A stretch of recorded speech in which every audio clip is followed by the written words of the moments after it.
Bienvenidos a una nueva emisión de nuestra actualización informativa en Agenda Común. Hoy viernes 8 de noviembre del año 2024. Como siempre, José Gregorio, un gusto. Un honor, Vanessa. Seguimos en este tema de llevar la información para que usted pueda tomar decisiones, tenga herramientas en la evaluación del día a día. Y tenemos que decir, bueno, hay un nuevo presidente electo en Estados Unidos, cosa que también redundará en las relaciones con América Latina, y sigue el tema de la discusión sobre la reforma a las leyes electorales, que es uno de los ítems que tendrá mucho peso de aquí hacia final de año. Más la situación económica, y ahí son varios temas los que vamos a abordar con nuestro primer entrevistado el día de hoy. Le damos la bienvenida al diputado economista Omar Ávila, secretario general de Unidad Visión Venezuela. Gracias por acompañarnos. Gracias, Vanessa. Gracias, José Gregorio, por la oportunidad de, seguir hablando de los temas que nos interesan a todos los venezolanos. Economía y Estados Unidos con el presidente Donald Trump. ¿Hacia dónde cree que nos encaminamos como país y como región? Fíjate, la política económica o la política en general de los Estados Unidos es desde hace un buen rato igual, sean republicanos o sean demócratas. No se pueden esperar grandes cambios en ese sentido hacia la política actual con Venezuela. Pero además, si alguien conoce muy bien la problemática de Venezuela, pero además a ese sector de la oposición, es precisamente el presidente recién electo Donald Trump, por lo cual, a mi juicio, no creo que vuelva a caer en la trampa de esos potes de humo que le vendieron en el pasado. ¿Cree que va a haber cambios entonces? ¿Va a haber un entendimiento con el jefe del Estado? Fíjate, más allá del entendimiento, hay una incertidumbre, porque y además una incertidumbre que termina cualquier estimación, cualquier proyección que podamos hacer nosotros puede variar, y es lo que lleva siempre a tener que revisar, así sea trimestralmente, cómo se va desarrollando la situación. Por ejemplo, si va a haber más o menos sanciones. Acaban de renovar la licencia nuevamente a la empresa. Su opinión? Entonces, eso significa simplemente que por ahora seguimos en el mismo camino. No hay ni avance ni hay retroceso.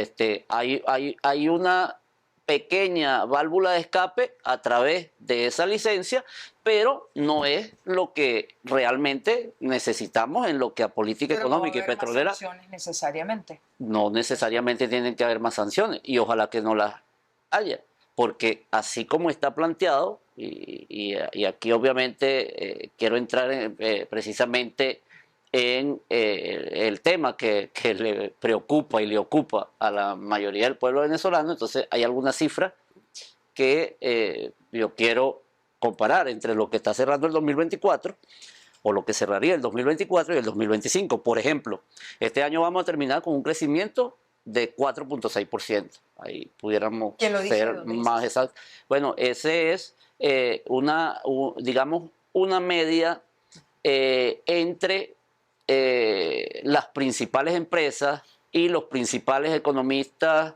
que hay en el país, que llevan a que esa va a ser la cifra. Sin embargo, para el año que viene pareciera todavía vamos a tener crecimiento. Sin embargo, ese crecimiento estará, a nuestro juicio, alrededor de 3%. Para 2020. Ajá. Le pregunto, para quedarnos allí en el crecimiento, creo que esas son las cifras de Focus Economics, que evalúa todas las variables que dan las firmas de economía, pero sigue siendo muy poco ese crecimiento para el promedio del PIB que tiene Venezuela y la recesión por la que pasó. Claro. Es decir, que ese Claro, foco no se está reflejando en la gente. No, por supuesto, es que nunca, o sea, no ha llegado ni va a llegar a la gente precisamente porque todavía no hemos recuperado el nivel que teníamos hace 10, 12 años atrás. Entonces, lo que estamos en un proceso de recuperación, entre comillas, de lo que tuvimos hace una década pasada. Está hablando de las cifras. Exacto. Ahora, fíjate, la inflación. Inflación, entonces, 43.4%. Ajá. 43.4%, que para el año siguiente, una primera proyección habla de 40% más. 40% más. Esta media, aunque se acerca más a 55%, nosotros creemos que pudiera llegar al 60%. Ahora, el tema del dólar. Hay dos cosas, el dólar oficial y el dólar paralelo. Focus Economics en esa media no llega, habla de que no llega a 45, 44.94 para ser exacto. Sin embargo, nosotros creemos que sí pudiera pasar el espiral de 45, pero tampoco va a sobrepasar 50. Por Porque, la intervención del Estado. no, bueno, pues fíjate, pareciera, la gente dice, bueno, $10 de aguinaldo, todavía queda que les den otro avance de eso a todos los venezolanos. $10, ok, es poco para ti, para mí, para todos, pero esos $10, si lo llevamos a un promedio de 6 millones de venezolanos, son 60 millones de dólares que en un momento están allí y que en algún lado de la cadena, yo me lo gasto rapidito porque $10 no sirve para mucho, pero en algún lado de la cadena, esos bolívares va a buscar respaldarse precisamente en la moneda fuerte, ¿verdad? Entonces, es allí en donde si tú no encuentras en el mercado cambiario oficial, bueno, te vas al paralelo. ¿Cuál es la paridad verdadera, en su opinión, como ¿Ah? economista? ¿Cuál es la paridad verdadera? Sobre esto se especula mucho. Bueno, lo que pasa es que fíjate, lo que te venía diciendo, la brecha, ¿verdad? Precisamente se produce por un tema de oferta-demanda. Claro. O sea, no es una política económica lo que viene haciendo el Estado a través de la intervención cambiaria, que es insuficiente y más en esta época. Mantuvo al dólar hasta cierto nivel porque precisamente no había esa inyección exagerada de bolívares. Y aún cuando el gobierno, si algo aprendió, es que era mejor bonificar que da aumento tras aumento tras aumento. Hubieron 56 aumentos de sueldo entre la era Chávez y la era Maduro. Y bueno, hoy el pueblo venezolano gana 98% menos que lo que ganaba antes de que llegara esta llamada revolución. ¿Hay perspectivas de cambio, diputados, si pensamos en el año 2025 y lo que se prevé como la continuidad de la gestión del mandatario Nicolás Maduro? Fíjate, sin cambio, además todos estos cálculos son con base a que no hay cambio. Claro. Pero es que además, aún en el supuesto negado que lo hubiera, esto no se recupera en 2 días. El tema económico tienen que pasar 12, 15 años para que precisamente podamos recuperar, porque es un tema que parte desde los servicios públicos. Pues si nosotros no tenemos unos buenos servicios públicos, ¿cómo crece la economía? Tema eléctrico. O sea, ¿cómo reactivas tú la industria si no tienes un buen sistema eléctrico nacional? Entonces, ¿cómo resolver el tema para financiar esto si además tenemos bloqueados los recursos de los multilaterales, 5.000 millones de derechos especiales de giro a los cuales no se pueden acceder y que son fundamentales para esas inversiones en infraestructura para los servicios públicos? bueno, por eso nosotros insistimos en el diálogo, nosotros insistimos en el entendimiento, nosotros insistimos en que, bueno, en bajarse del ring de pelea, bajarse del ring de boxeo y pensar precisamente en el país y en el pueblo venezolano, el pueblo llano. Todo el mundo lo nombra, todo el mundo habla, cuando es campaña, hablan de Venezuela profunda, pero en la realidad ninguno se ocupa. Ven al venezolano simplemente por el interés de captar un voto en algún momento, pero no realmente para resolverle los problemas. Hay un diálogo en la Asamblea, Y, ese es el escenario. y es por eso, precisamente, a eso quería entrar, Vanessa, es que aprovechando que estamos convocados, fuimos convocados para ese diálogo, para el tema, en principio, de las leyes electorales. Bueno, ciertamente, hicimos algunas propuestas, estamos avanzando en ello, se están haciendo consultas, falta todavía 10 estados del país en donde instalarse esta mesa de diálogo, pero bueno, una vez que finalice esta etapa, que ese proyecto de ley sea aprobado en primera discusión, inmediatamente, y no somos los únicos, vamos a plantear abordar otros temas, tema de los presos políticos, por ejemplo, en Navidad. Entonces, es un tema que hay que tratarlo, pero además vamos a tratar también el tema económico, el tema de los servicios, el tema que... Comunidad de Venezuela. Claro, y además, es lo que te digo, no somos los únicos. Hay otros que ya también han asomado la posibilidad de hacer los mismos planteamientos o coincidir con algunos de los planteamientos. Y es en base, precisamente, en base a las coincidencias que tenemos que buscar de avanzar. No vamos a pensar en cuáles son las diferencias, sino si coincidimos todos en que el tema de los presos políticos hay que abordarlo, bueno, vamos a ver hasta qué punto... para presos políticos, diputados? Bueno, mira, bueno, una amnistía, porque además yo estoy seguro que de los más de 2.000 presos que hay en la actualidad, por lo menos el 90% de verdad son inocentes. Son inocentes, fueron producto precisamente de la confrontación, del momento político, de la emoción, de la polarización, y no porque cometieron algún delito. Los que cometieron delitos, los que cometieron faltas, bueno, indudablemente que sí, y ahí está que uno de los casos que primeramente abordamos, pues yo creo que, aunque todos son importantes, creo que hay que clasificarlos: las personas con discapacidad, los menores de edad, las mujeres y después el resto. ¿Cuántas personas con discapacidad que usted tenga conocimiento presas todavía? Mira, prácticamente todas. Prácticamente todas de las que planteamos en principio siguen allí. 17, 17, son 17. Entonces, menores menores de edad no, de personas con discapacidad no hay, pero sí, fíjate, Vanessa, un caso que de esos que es el más emblemático, pero además pareciera que aún cuando es el más emblemático, pareciera que es el que es más difícil al final para salir, ¿no?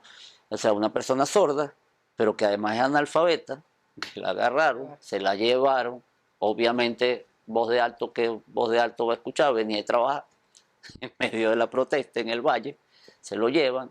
Bueno, cuando llegaron allá, se dan cuenta que es que no escucha, no habla, le dan un papel, el carro tampoco escribe. Bueno, imagínense cómo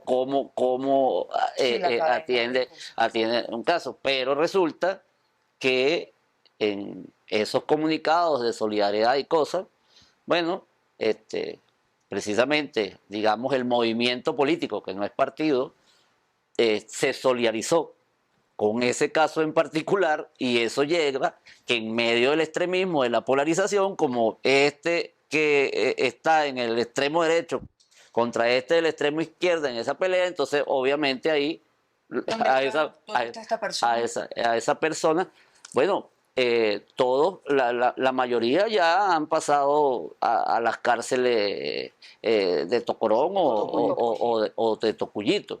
Diputado, usted hablaba de la amnistía y nos centramos también en el caso de esas prioridades que usted, sobre las cuales llamaba la atención. Hablaba también de la prioridad en materia económica para el diálogo. ¿Cuáles son los puntos que usted plantearía como economista? Mira, hay un ABC de la economía que hay que aplicar. O sea, no es una política económica, repito, es la intervención cambiaria para estabilizar la moneda, para construir, digamos, las bases para una economía sana, una economía social. Hay varias cosas. O sea, requiere de estabilidad fiscal, ¿verdad? Estabilidad económica, que es lo que te va a dar frenar precisamente la inflación. Inflación que en principio, así como lo estamos viendo ahorita, luego que habíamos tenido ya varios años de descenso de la misma, pasamos de un 2017 de más de 30.000% de inflación a este año que vamos a terminar con 43 y tantos, pero resulta que eso el año que viene puede subir Claro, lo que usted planteaba. Diputado, a 60. y por ejemplo, el tema salarial, ¿cómo se aborda? ¿Cómo puede terminarse abordando en esa mesa de diálogo Fíjate, en la Asamblea? hay un tema que hay que dejarse de populismo y plantear: la eliminación de las prestaciones sociales. Pero es un tema Para, súper polémico.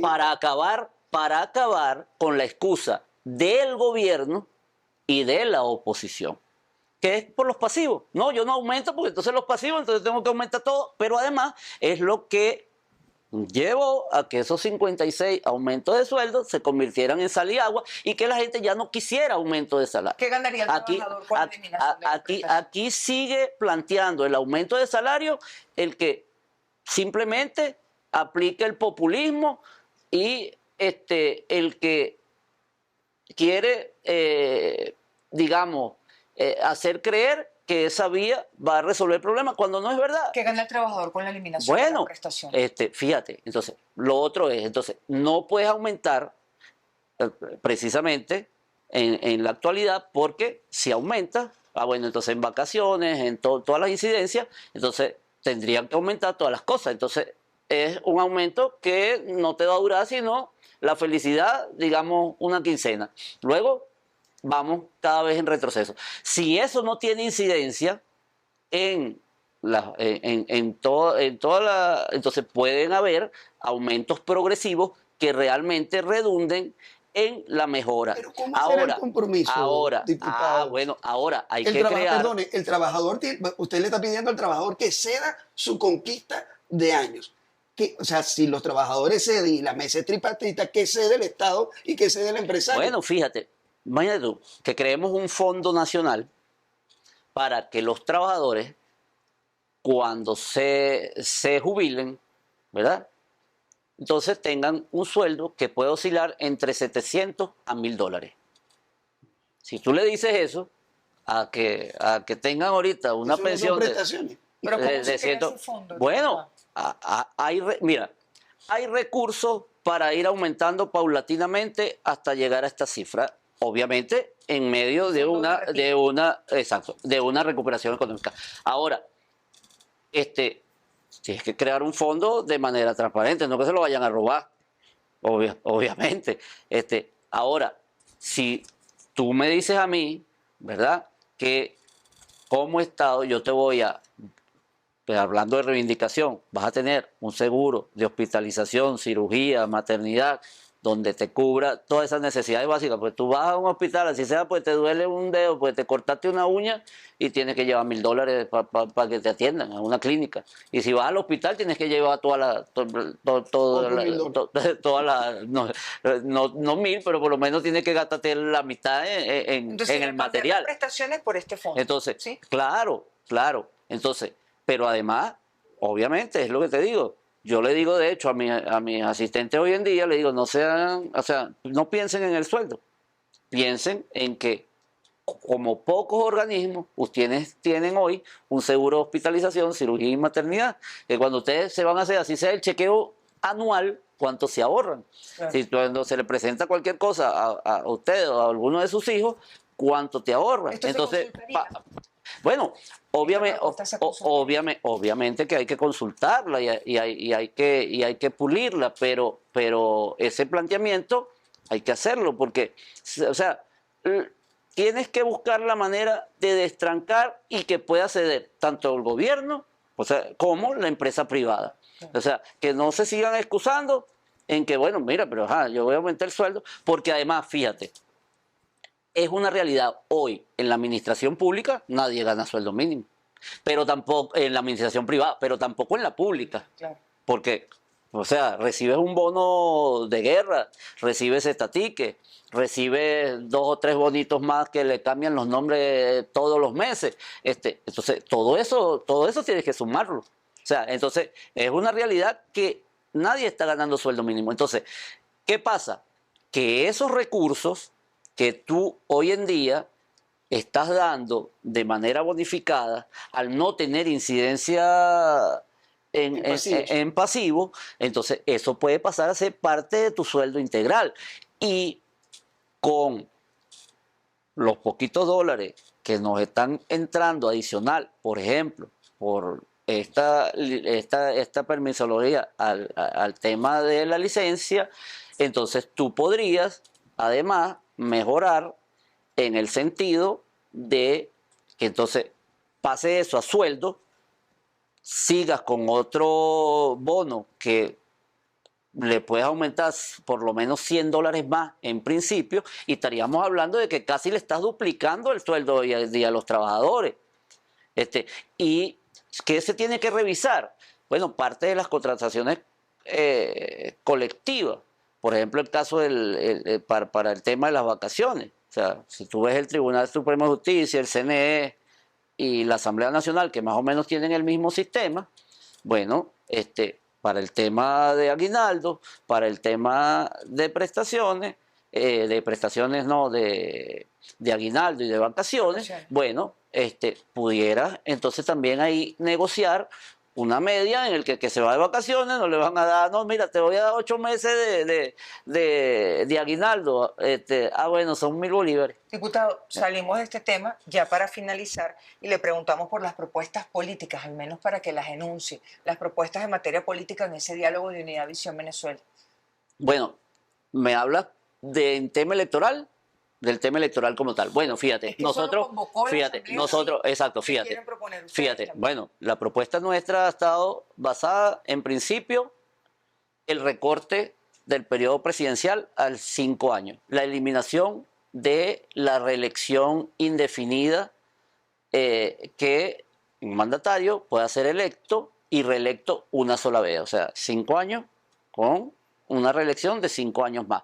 Los gobernadores y los alcaldes, que se mantenga su periodo de 4 años, igualmente con una sola reelección. Pero además que los venezolanos podamos elegir igualmente con el voto popular al vicepresidente de la República. Pero como modo de protesta, que se incorpore además el voto en blanco. Y con el voto en blanco vaya también el voto obligatorio.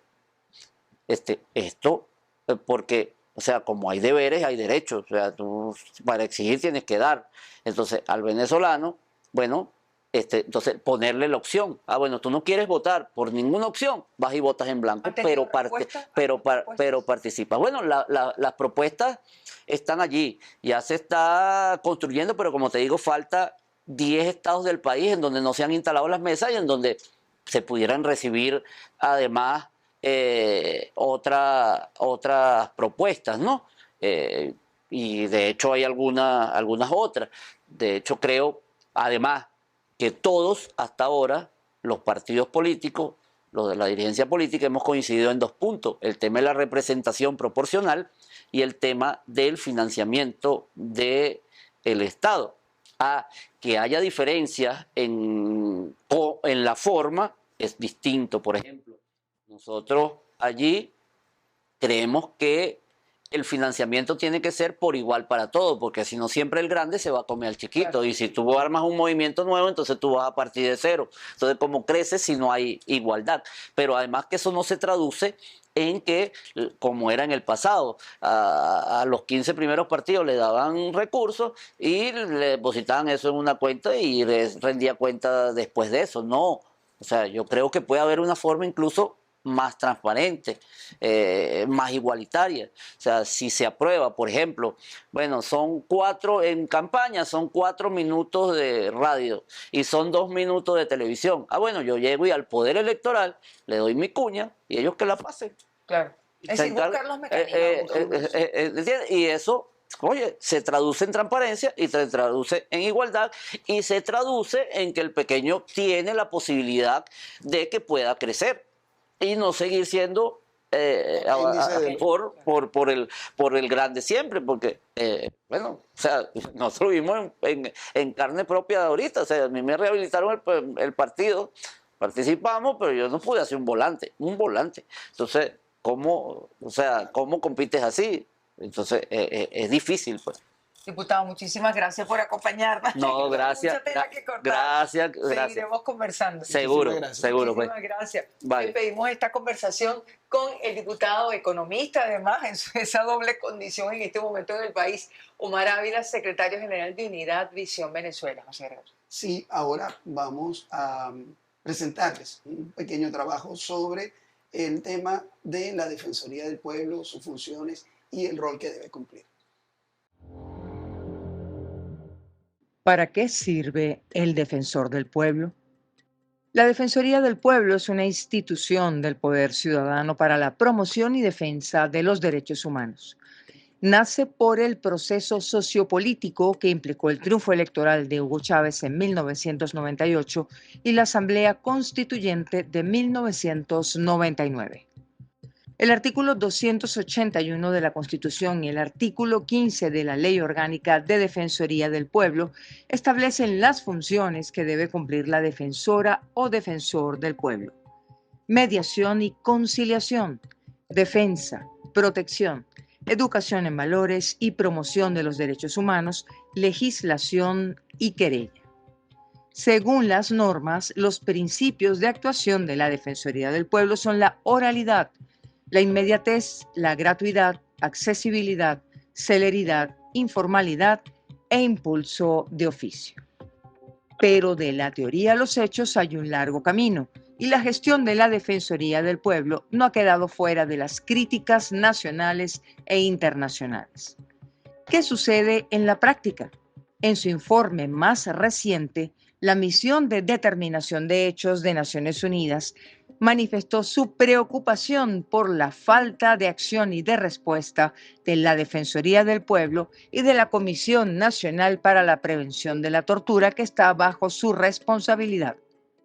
Sin embargo, la Asamblea Nacional ratificó en el cargo de Defensor del Pueblo para los próximos 7 años al actual defensor, Alfredo Ruiz. Después de compartir este trabajo especial sobre las atribuciones de la Defensoría del Pueblo y el contraste también con la realidad en nuestro país, vamos a hacer una pausa. Los invitamos a que continúen con mucho más de esta actualización informativa en Agenda Común.